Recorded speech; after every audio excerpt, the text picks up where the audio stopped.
Hi hello नमस्कार, मैं हूं सोनल पोखरना नहार और मैं आप सभी का स्वागत करती हूं smart commerce hub. Now we will move to one more important factor जो आजकल के बिजनेस एंगल से पता होना, समझ में आना ज़रूरी है, and that factor is GST, which stands for Goods and Service Tax.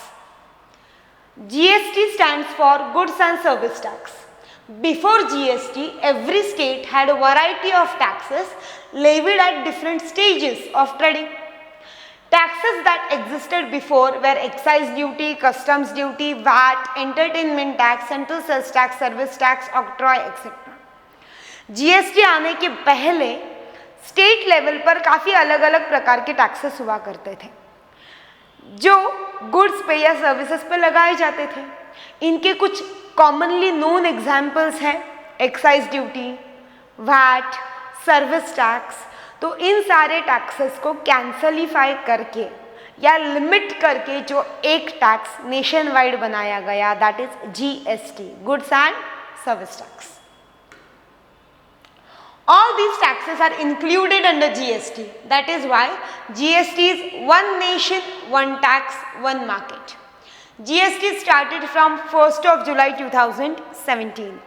One nation, one tax. इस टैगलाइन को ध्यान में रखते हुए, इस सिस्टम को ध्यान में रखते हुए GST बनाया गया, जिसमें बाकी सारे स्टेट टैक्सेस को मर्ज कर दिया गया और पूरे देश के लिए एक ही लॉ बनाया गया। GST कब इम्प्लीमेंट हुआ? 1st of July 2017 को। In the tax invoice for goods, there is HSN, that is Harmonized System of Nomenclature Code, while in service invoice there is SAC. HSN और SAC ये जो है, ये कोड्स हैं। किस चीज़ के कोड्स हैं?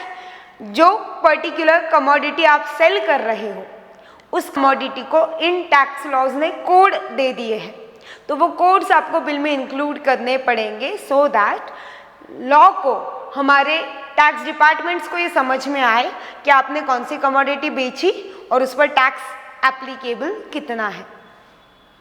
Services are also classified and special code numbers are given. These are called as SAC और सर्विस अकाउंटिंग कोड। गुड्स के लिए HSN, harmonised system of nomenclature, services के लिए SAC, that is service accounting. आशा करती हूँ कि आप सभी को ये वीडियोस पसंद आ रहे हैं। मैं आप सभी से रिक्वेस्ट करूँगी कि प्लीज़ हमारे चैनल को सब्सक्राइब कीजिए, लाइक कीजिए, कमेंट कीजिए और जल्द ही मिलेंगे अगले वीडियोज़ में। तब तक के लिए थैंक यू सो मच।